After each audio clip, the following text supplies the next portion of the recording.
Hello everybody and welcome back to a brand new video on the channel, guys. So what I have for you guys today is going to be another episode of the Championship Transfer Rumour Roundup. And it's been a while since I did one of these videos, and since then we've just got an absolute abundance of Championship rumours which are currently circulating around the Championship. So we have a lot to discuss in this video. So as always, guys, let me know what your thoughts are in the comments down below. Let me know of any other players that your clubs are currently being linked to and who you actually think your club still needs to sign in this transfer window. As well as that, let me know down below how your sides have been getting on so far in pre-season. My team, Preston North End, I went to a game the other day. We managed to beat Bamber Bridge by 7-0, so big scorelines coming out in pre-season, I'm sure, for many teams. But I'm interested to know how your guys' pre-seasons are going. So let's just jump into the video, guys, and let's jump into some completed transfers. So the first completed transfer was actually John Ruddy, who has completed his move to Wolves. Obviously a Championship goalkeeper, very experienced player in John Ruddy. He was highly successful, I think it's fair to say, with the majority of his time at Norwich. Obviously the last season he had with Norwich, he wasn't the best. Has he lost a bit of what he once had? Probably he's not the player he once was, but all in all I think he will be a solid goalkeeper for the Championship. Wolves have also completed the signing of Willy Bolly. He's coming on loan from Porto, obviously following the path of Ruben Neves, which I discussed in my latest video. Make sure you guys check that out if you've not already seen it. But Willy Bolly, Wolves once again in need of a centre-back, and they managed to get that with this guy. A very physical player from what I'd led to believe about him, and quite good on the ball as well. And the way Wolves are going about at the moment, who knows what's possible. Cyrus Christie has also completed the transfer. We knew he would be on the move in this transfer window, but his destination in the end has been Middlesbrough. So Middlesbrough are the club getting Cyrus Christie. I think he is a very good fullback on his day, and maybe not the best in the Championship like I think he claimed in a recent interview he did. But all in all, I think he's a very solid right back, and if Gary Monk is able to get the best out of him, they've got a good player in Cyrus Christie. Vernon Anita also completed the transfer. He is moving to Leeds United, and this is a very good sign for Leeds, you know. So far, the transfers which Leeds have been bringing in, they're bringing in a lot of continental players from across Europe, so it's nice to see they are bringing in a player who is, I guess, quite experienced in the English leagues. Of course, he did well with Newcastle, in my opinion. A very versatile player who will do well in this Leeds squad, and especially in the Championship. Leeds United have also completed the signing of Caleb Yukaban. I'm not sure if I'm saying that right either, but he's arriving from Chievo Verona in Italy, and a striker who has been compared in the past to Mario Balotelli in terms of his actual play style. So I'm interested to see how this guy will actually get on in the Championship. We've had quite a few unknowns coming to Leeds so far this season. If any of you guys know anything about this guy, let me know down below. I don't know all too much about him, but if he can make that adaptation to the Championship, it might be a good one for Leeds. The only thing I'd be worrying a little bit with Leeds is with all of these continental players coming into the club, will it take them a bit of time to settle in? That might mean they're playing catch up for the rest of the season. So with Leeds, how do you think they'll do this season? Do you think they will break into the playoffs? Let me know down below. Will Norris also completed a transfer. He's moving to Wolves as well. Wolves being very busy in this transfer window so far. Richard Stearman has also completed a transfer. He is moving to Sheffield United, and of course he is arriving from Fulham. Last season he was on loan at Wolves, where I think he got mixed opinions of what Wolves fans think of Richard Stearman, but what he does give to this Sheffield United side is experience in the Championship, and I think that is important with any new team really coming up to the Championship from League One. It is important that you get that blend right of experience and new prospects coming into that, and Richard Stearman, I think he could be an alright player for Sheffield United. And then finally, James Husband has completed the move. He is moving to Norwich from Middlesbrough. Now, of course, Norwich were in need of a left-back in this transfer window after, of course, last season they did have Michel Dykes on loan from Ajax, and James Husband has come in. I think he'll be a solid player in the Championship. From what I've seen of James Husband last season when he was on loan at Huddersfield and some other clubs as well, he's not an outstanding player, but he's got the potential to grow into that, and at this point in time, he's only 23 years old. He's probably a solid Championship player. So there were the completed transfers, guys. So now let's go ahead and get into some of the transfer rumours. So the first one to talk over is actually Tom Huddlestone, who is currently being linked with a move to both Birmingham and Derby. Now, in my opinion, for either Birmingham or Derby, Tom Huddlestone would be a fantastic capture for either of them. It's interesting as well to see quite a few of Hull's big players at this point in time are being linked away from the club, and a number of them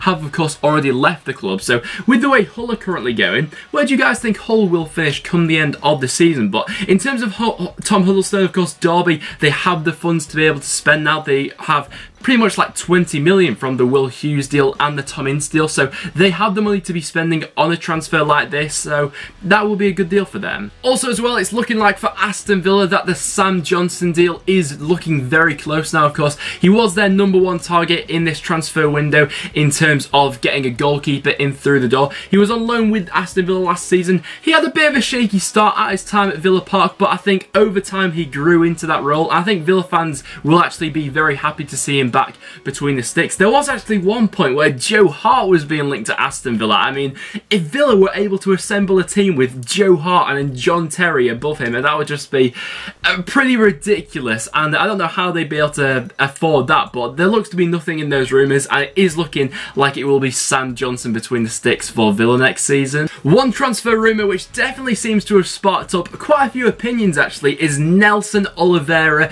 who was recently linked with a move to Reading. Now, apparently Reading put in a bid for around about £8 million. However, so far a lot of drama was actually circulating around this, because I think that Reading were actually interested in Nelson Oliveira in January as well, so it's quite clear to see that Jaap Stam rates him as a player and would like to see him come to the door with Reading. But in terms of how likely this is to happen, apparently it's not very likely. I mean, Daniel Farke, the Norwich manager, has said that he's not worried by the speculation linking him away from the club, and as well as that, sources from within the club have indicated that this transfer won't be happening either, which is a shame for Reading really, because I think Nelson Oliveira would be a very good player in their system. I think he would suit that possession-based game and be that sort of clinical poacher on the end of everything, and with the amount of chances he'd actually be able to get there. But with the looks of it, he will be staying at Norwich, which will be a good thing for them actually, because I actually think Nelson Oliveira could have a pretty decent season next year. Another Norwich player being linked away from the club is Jacob Murphy.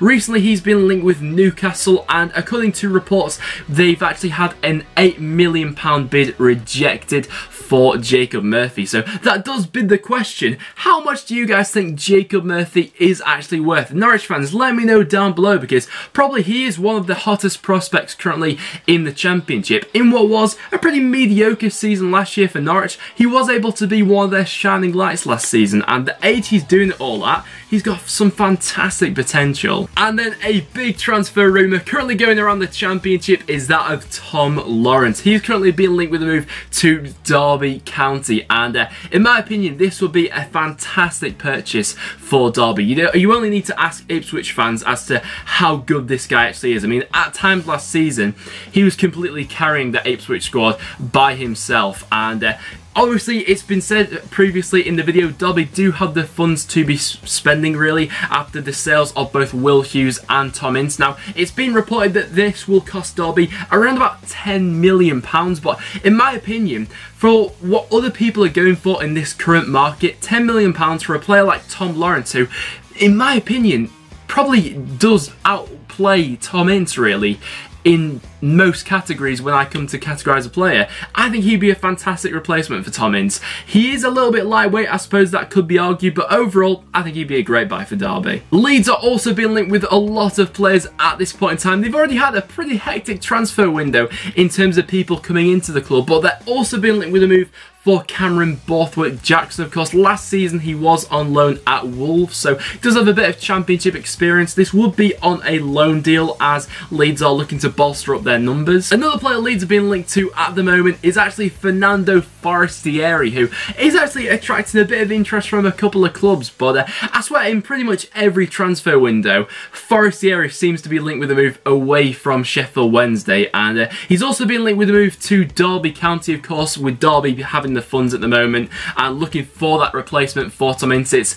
You can put 2 and 2 together, you can see why this transfer rumour is currently going around. Honestly, I couldn't see that happening. I don't think Sheffield Wednesday would want to sell to a direct rival like Leeds or Derby with the player of the quality of Fernando Forestieri, unless it really was for stupid money. So honestly, I can't see too much in these rumours. One, however, that does look a little bit more realistic for Leeds is that of Ryan Kent, currently being linked with a loan move to Leeds United. Of course, last season he was out on loan at Barnsley, where he was actually highly successful. He actually scored a great goal for Barnsley against Leeds, so Leeds fans already know what this guy is capable of, and he'd be a good option for them on loan. Some other loan deals going around the Championship are that of Shea Ayojo, who's currently being linked with a move to Middlesbrough on loan, as well as that Max Gradel, who is being linked with a move to Sunderland on loan, as Simon Grayson is looking to build up his squad. Of course, it's not much has happened with Sunderland so far. Of course, they've got the 2 lads on loan from Everton so far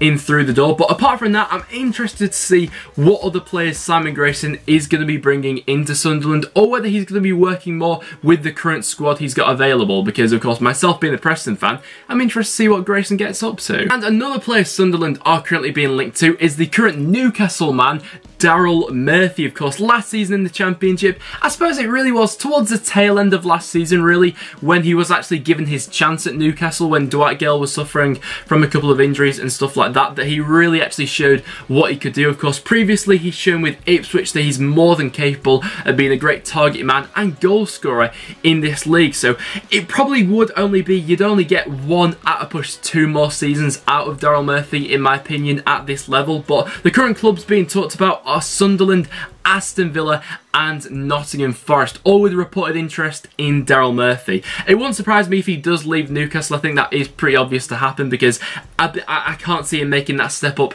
to the Premier League, but they're the clubs interested in him at the moment. And then finally, another pretty massive transfer rumour going around the Championship at the moment is that of Kieran Westwood, who could be going to Middlesbrough. Now, as I'm recording this, according to reports, 2 bids have been turned down for Kieran Westwood, and that actually begged me to come up with the question, is Kieran Westwood the best goalkeeper in the Championship? Let me know what you think of that down below, and if he's not the best keeper in the Championship, who do you guys think is the best goalkeeper currently in the Championship? Let me know down below. So guys, that will wrap it up for this episode of the Championship Transfer Rumour Roundup. So if you guys have seen any other transfer rumours currently circulating around the Championship, let me know about them in the comments down below, and any other completed transfers that I've also gone through. But apart from that guys, thank you so much for watching. So if you have enjoyed, make sure you do leave a like. It is always massively appreciated. Make sure you check out all the other links in the description down below, and make sure you subscribe for regular Championship content. But apart from that, thank you so much for watching, and I'll see you all in the next one.